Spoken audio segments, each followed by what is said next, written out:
Good morning students. हम लोग class 12th की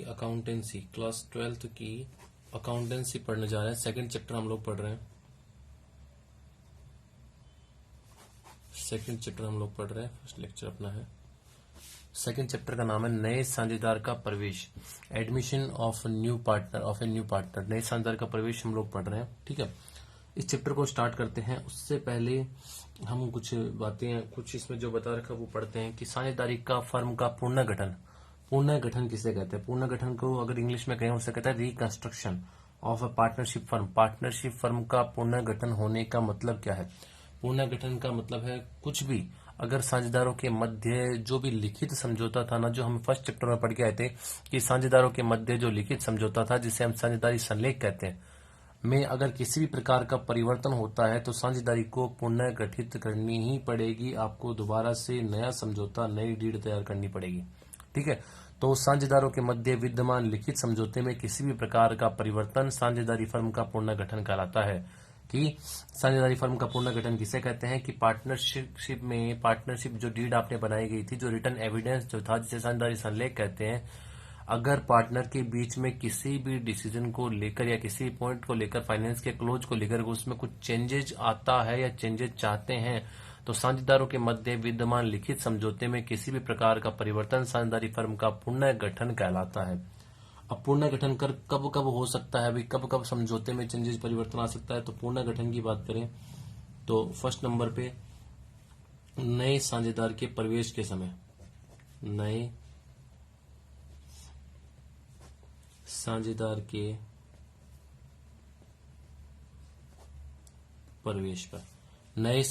प्रवेश पर पुनर्गठन होता है। क्योंकि आपको जितने भी आपके जो समझौते हैं, नया पार्टनर आएगा, आपका क्या प्रॉफिट शेयरिंग रेशो चेंज होने वाला है, ये सारी कुछ बातें, किस तरीके से प्रॉफिट को डिस्ट्रीब्यूट करेंगे, सब कुछ चेंज हो जाएगा। तो वहां पर भी आपको जो है पुनर्गठन होने वाला, उसको ही पुनर्गठन करेंगे। उसके बाद और कब कब आपका साझेदारी समझौता में परिवर्तन आ सकता है, अगर साझेदार लाभ हानि विभाजन अनुपात में परिवर्तन कर लें, यानी जो वर्तमान साझेदार है, जो पहले से अपने साझेदार हैं, तो वर्तमान साझेदारों के मध्य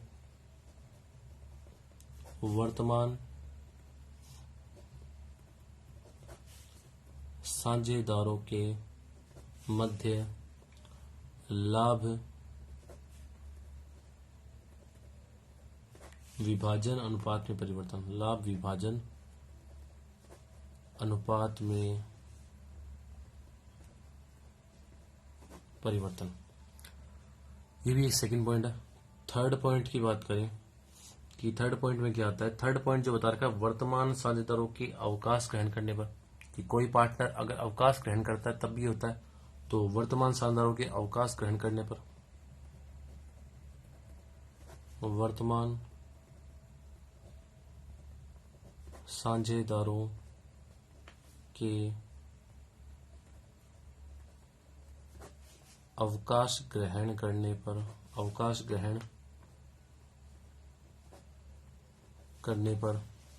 उसके बाद नेक्स्ट आगे पढ़े कि इसी में जो है आपके अगर कि वर्तमान साझेदार अवकाश ग्रहण करने पर या किसी साझेदार की मृत्यु पर, या साझेदार की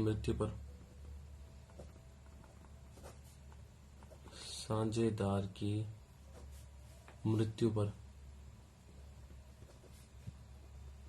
उससे अगला दो साझेदारों की फर्मों का एकीकरण होने पर, कि दो पार्टनरशिप फर्म जब मिल जाती है तो उस समय भी दो साझेदारी फर्मों के एकीकरण होने पर तो ये कुछ पॉइंट थे कि आपकी साझेदारी में हम पढ़ते हैं कि साझेदारी फर्म का पुनर्गठन कब कब होता है, रिकंस्ट्रक्शन ऑफ पार्टनरशिप फर्म कब कब होता है। कि पार्टनरशिप फर्म में पुनर्गठन का मतलब है कि साझेदारों के मध्य जो लिखित समझौते थे ना, उसमें अगर किसी प्रकार का परिवर्तन होता है तो हम कहेंगे कि साझेदारी फर्म का पुनर्गठन कहलाता है। कि अगर आपके साझेदारों के मध्य विद्यमान लिखित समझौते में किसी भी प्रकार का परिवर्तन होता है तो हम कहेंगे साझेदारी फर्म का पुनर्गठन कहलाता है। कब कब परिवर्तन आपस में हो सकता है, साझेदारों के प्रवेश पर, या कोई साझेदार छोड़ के जाए, या डेथ हो जाए, या लाभ हानि विभाजन अनुपात में परिवर्तन होता है, या जब दो फर्म आपस में मिल जाती है, एकीकरण होता है, तो उस समय आपको अपने लिखित समझौते में कुछ चेंजेस लाना होगा, परिवर्तन लाना होगा, उसे कहते हैं साझेदारी फर्म का पुनर्गठन करना। ठीक है, अब हम बात करते हैं अपने नए साझेदार का प्रवेश कि अब इसी में हम लोग अलग अलग पढ़ने वाले हैं। साझेदार का प्रवेश पर क्या क्या होगा, किस तरीके से लाभ हानि अनुपात होगा, सारी बातें हम पढ़ने वाले हैं। कि अब हम स्टार्ट करते हैं नए साझेदार का प्रवेश। नए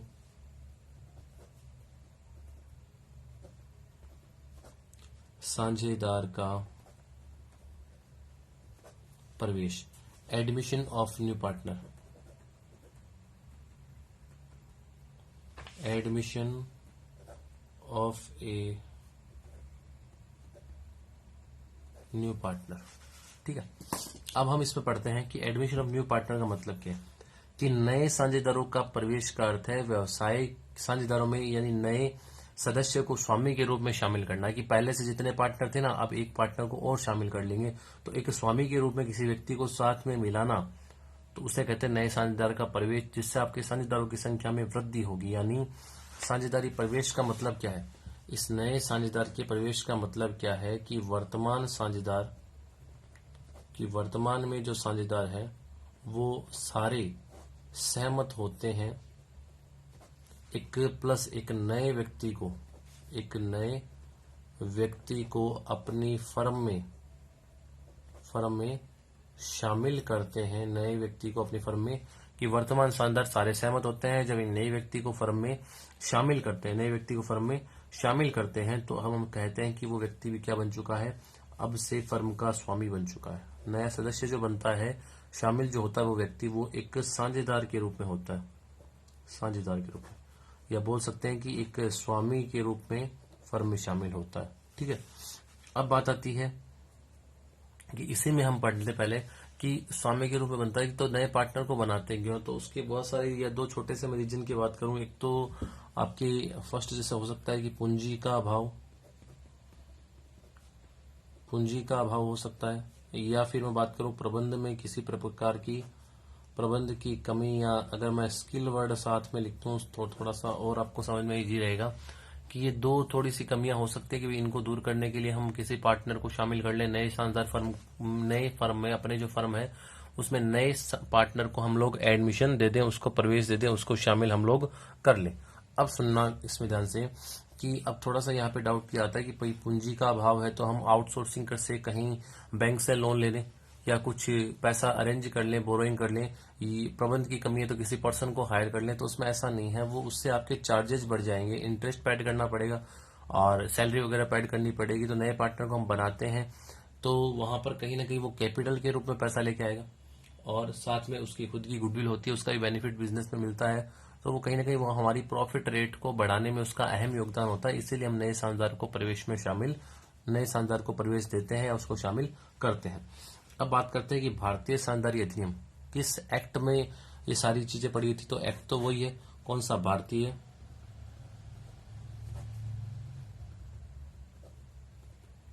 साझेदारी अधिनियम 1932। भारतीय साझेदारी अधिनियम 1932 की धारा 31 के अनुसार वर्तमान साझेदारों की सहमति से, यानी जब भी कोई व्यक्ति साझेदार बनता है, इस अधिनियम की धारा 31 में लिखा गया कि वर्तमान साझेदारों की सहमति से, वर्तमान जो अभी ऊपर लिखा था, वर्तमान साझेदारों की सहमति से नए व्यक्ति को फर्म में शामिल कर सकते हैं। किस रूप में, साझेदार या स्वामी के रूप में। तो वर्तमान साझेदारों की सहमति से वर्तमान साझेदार या स्वामी, वर्तमान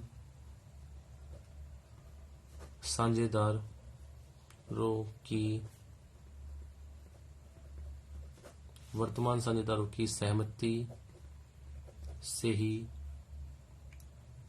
एक नए व्यक्ति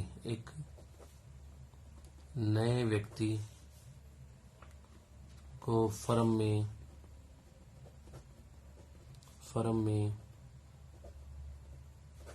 साझेदार बनाया जाता है। नए व्यक्ति को फर्म में साझेदार बनाया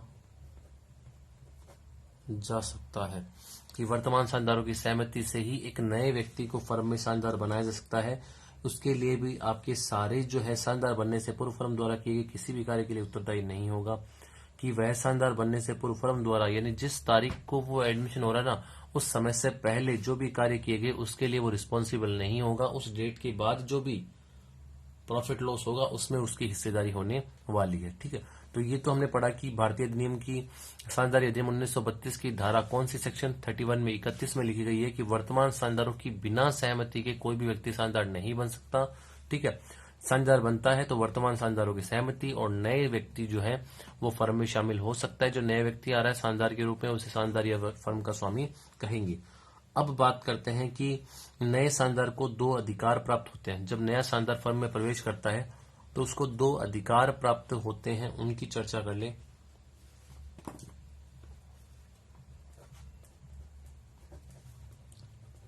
नए साझेदार के अधिकार की कौन कौन से उनको अधिकार होते हैं। ठीक है, पहला है फर्म की संपत्ति में हिस्सा लेने का।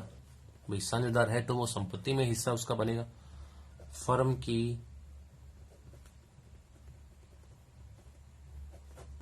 संपत्तियों में हिस्सा प्राप्त करने का अधिकार। और सेकंड जो बता रखा है फर्म के भावी लाभों में हिस्सा प्राप्त करने का। फर्म के भावी लाभों का मतलब जिस तारीख को वो प्रवेश कर चुका है ना उसके बाद जो प्रॉफिट जनरेट होगा। फर्म के भावी लाभों में हिस्सा प्राप्त करने का अधिकार, ये जो है उसको 2 अधिकार मिलते हैं। अब बात करते हैं कि इसमें तो भाई अधिकार लेना है तो उसको पैसा लाना पड़ेगा भाई। ठीक है, ऐसे तो फर्म में साझेदार बनेगा नहीं। तो फर्म की संपत्तियों में हिस्सा प्राप्त करने के लिए वो कैपिटल बोल के पैसा लाता है, पूंजी। और लाभ में हिस्सा प्राप्त करने के लिए उसको गुडविल का पैसा लाना पड़ता है। गुडविल क्या होती है उसको पूरा हम लोग पढ़ने वाले वैल्यूएशन करेंगे। तो यहाँ पे जो मैंने बता रखा है कि आपको कि फर्म की संपत्ति में हिस्सा लेने के लिए और वह जो धनराशि लाता है वो कैपिटल होगी, और जो भावी लाभों में हिस्सा प्राप्त करने के लिए पैसा लाता है उसे हम गुडविल का धनराशि बोलते हैं, ख्याति का पैसा बोलते हैं, उसे ख्याति कहते हैं। ठीक है, तो ये तो कुछ हमारी बातें हुई थी कि हम नए साझेदार को अधिकार है, ये हमारे अधिकार है। सबसे पहले बात कर लें कि पुनर्गठन का मतलब क्या। पुनर्गठन का मतलब साझेदारों के लिखित समझौते में किसी भी प्रकार का परिवर्तन होता है, उसमें कुछ चेंजेज आता है अगर पार्टनरशिप डीड में, तो साझेदारी फर्म का पुनर्गठन बोलते हैं। कब कब हो सकता है? नए साझेदार के प्रवेश पर, वर्तमान साझेदारों के मध्य लाभ हानि विभाजन अनुपात में परिवर्तन होने पर, वर्तमान साझेदारों के अवकाश ग्रहण करने पर, साझेदार की मृत्यु पर, या 2 साझेदारी फर्मों का एकीकरण होने पर। फिर हमने पढ़ा कि नए साझेदार का प्रवेश क्या है। तो वर्तमान साझेदार अगर अपनी सहमति दे कि वो नए व्यक्ति को फर्म में शामिल कर लेंगे एक साझेदार के रूप में या एक स्वामी के रूप में, सभी साझेदारों की सहमति आवश्यक है, तो हम उसको पार्टनर बना लेंगे। पार्टनर क्यों बनाते हैं? पूंजी का अभाव या कुछ प्रबंधीय स्किल की कुछ कमी होगी, बिजनेस को ग्रोथ देने के लिए, प्रॉफिट बढ़ाने के लिए हम उसको शामिल करते हैं, तो वो कहीं ना कहीं उसके स्किल और कुछ कैपिटल वगैरह जो बिजनेस में इन्वेस्ट होगी, कुछ गुडविल होगा, बेनिफिट मिलेगा, जिसके कारण हमें जो है हमारी सेल्स बढ़ेगी, हमारा प्रॉफिट मार्जिन बढ़ता है। बाकी आउटसोर्सिंग हम अगर कुछ लोन वगैरह लेते हैं तो हमारे चार्जेस बढ़ेंगे, इस बात की गारंटी नहीं है कि हमारा प्रॉफिट बढ़ जाएगा। भारतीय साझेदारी अधिनियम 1932 की धारा 31 वर्तमान साझेदारों की सहमति से ही एक नए व्यक्ति फर्म में साझेदार बनाया जा सकता है, कि ये जो बता रखा है कि इसके अकॉर्डिंग कोई भी नया व्यक्ति फर्म में पार्टनर बन सकता है। साझेदारों के अधिकार जो बता रखे हैं, भी नया व्यक्ति बन जाएगा वो, ठीक है, उसको उसके कौन कौन से राइट है, उसको 2 ही राइट दे रखे हैं। एक तो वो संपत्ति में हिस्सा ले सकता है और दूसरा वो भावी लाभों में हिस्सा वो ले सकता है। ठीक है, अब हम बात करने वाले हैं कि इसमें जो है नए साझेदार के प्रवेश पर हमें कौन कौन से समायोजन करने हैं। ठीक है, समायोजन की बात कर लेंगे साइड में कि कौन कौन से समायोजन करने हैं। उससे पहले एक छोटी सी बात करें कि थोड़ा सा सुनना, अगर एक दिमाग में क्वेश्चन चल रहा होगा कि जब कोई 2 पार्टनर पहले से हैं फिर वो नए पार्टनर को शामिल करते हैं तो क्या वो अपना प्रॉफिट मार्जिन कम नहीं होगा क्या? प्रॉफिट मार्जिन उनका कम हो रहा है, फिर वो क्यों नए पार्टनर को शामिल कर रहे हैं? बिजनेस जो भी कर रहे हैं मेन उनका ऑब्जेक्ट क्या है? प्रॉफिट बढ़ाना, अपना भी प्रॉफिट मैक्सिमम करना, फिर वो अपने प्रॉफिट को बांट क्यों रहे हैं? ये बात अगर आपके दिमाग में डाउट चल रही है तो एक छोटा सा एक एग्जाम्पल लेते हैं। जैसे ए है, और बी है, ठीक है। ये जो भी प्रॉफिट होता था उसको 50% और 50% डिवाइड आपस में करते थे, ठीक है। जैसे मानो प्रॉफिट हुआ आपका 10 लाख का, 10 लाख का हुआ तो 5 लाख इसको मिल गए और 5 लाख इसको मिल गए। जैसे ही पार्टनर सी आ गया और सी जो आया है वो 20% के लिए आया है, तो हमें ये पता है कि जब कोई नया पार्टनर आएगा तो ओल्ड पार्टनर्स मतलब जो पहले से पार्टनर है उन्हें कुछ ना कुछ अपना रेशियो कम करना पड़ेगा, कुछ ना कुछ सेक्रीफाइस करना पड़ेगा, तभी उसका रेशियो कंप्लीट हो गया। इनका 40 और 40 है, पहले कितना था 50, अब कितना हो गया 40। इसका मतलब क्या होगा, इन्होंने 10% का सेक्रीफाइस इसने किया है और 10% का सेक्रीफाइस ए ने, 10 का बी ने, तब मिला के इस सी का रेशियो कंप्लीट हुआ है। तो ये तो समझ में आ रहा है कि हाँ भाई जब नया पार्टनर आएगा तो ओल्ड पार्टनर्स को अपना रेशियो कुछ कम करना पड़ेगा, तभी उसका हिस्सा कंप्लीट जो हो पाएगा। अब आप कहोगे कि सर इसमें तो नुकसान हो रहा है, भाई इसको पहले बांट रहे थे 50-50 रेशियो में, अब 40-40 और 20 में बांट रहे हैं, तो इनका रेशियो तो कहीं ना कहीं कम हो चुका है। तो ध्यान से सुनिएगा, रेशियो जो परसेंटेज भले ही कम हुआ है, लेकिन नए पार्टनर के आने से पहले 10 लाख हो रहा था, प्रॉफिट इनका 100% बढ़ने वाला है। तो अब मान के चलो इनका 15 लाख के आसपास का जो भी एक अजम्पशन मान रहे हैं हम लोग, ऐसा ही होता है कि इनका प्रॉफिट बढ़ेगा ही, क्योंकि कैपिटल जब इन्वेस्ट होगी, स्किल जब काम आएगी, गुडविल जब काम आएगी, तो उसका बेनिफिट हमें मिलेगा बिजनेस में, ठीक है। तो यहाँ पे अब जो है 15 लाख का प्रॉफिट हो गया। 15 लाख का प्रॉफिट है तो 40-40-20 में देखो कितना कितना डिस्ट्रीब्यूट होगा, ए को कितना मिलेगा, बी को कितना मिलेगा और सी को कितना मिलेगा। तो ए को देखो 6 लाख, 6 लाख और 3 लाख, ये आ चुका 6 लाख, 6 लाख और 3 लाख। ये देखो 6 लाख, 6 लाख, पहले कितना मिल रहा था 5 लाख, 5 लाख। अब देखो 1-1 लाख प्रॉफिट बढ़ा नहीं बढ़ा, तो नए पार्टनर के आने से प्रॉफिट परसेंटेज भले ही कम हो, लेकिन उनका जो प्रॉफिट मार्जिन होता है वो आपका इंक्रीज होने वाला है, ठीक है। तो ये तो थोड़ा सा समझाया था भी क्यों शामिल करते हैं हम, कैपिटल वगैरह क्यों नहीं हायर करते, आपका चार्जेस बढ़ जाएगा। और ये कुछ है कि इनका परसेंटेज जरूर कम होगा, लेकिन इनका प्रॉफिट का जो अमाउंट है वो बढ़ने ही वाला है। अब बात करते हैं कि नए साझेदार के प्रवेश पर हमें इस चैप्टर में पढ़ना क्या क्या है, कौन कौन से एडजस्टमेंट समायोजन हमें पढ़ने हैं नए साझेदार के प्रवेश पर, कि इस पूरे चैप्टर में हमें क्या पढ़ना है। नए साझेदार के प्रवेश पर मुख्य समायोजन कौन कौन से होने वाले हैं। पहला है कि ये जो अभी हमने किया था ना, रेशियो कम होगा, सेक्रीफाइस, ये तो हो रहा है, कम हो रहा है, जितना कम अपना रेशियो कम कर रहे हैं वो तो सेक्रीफाइस। ये आ गया न्यू रेशियो, तो नए लाभ हानि विभाजन अनुपात की गणना, नए लाभ हानि विभाजन अनुपात की गणना करना। सेकंड है त्याग का अनुपात, त्याग के अनुपात की गणना करना। थर्ड है ख्याति का मूल्यांकन करना, ठीक है, ख्याति का मूल्यांकन करना। और फोर्थ है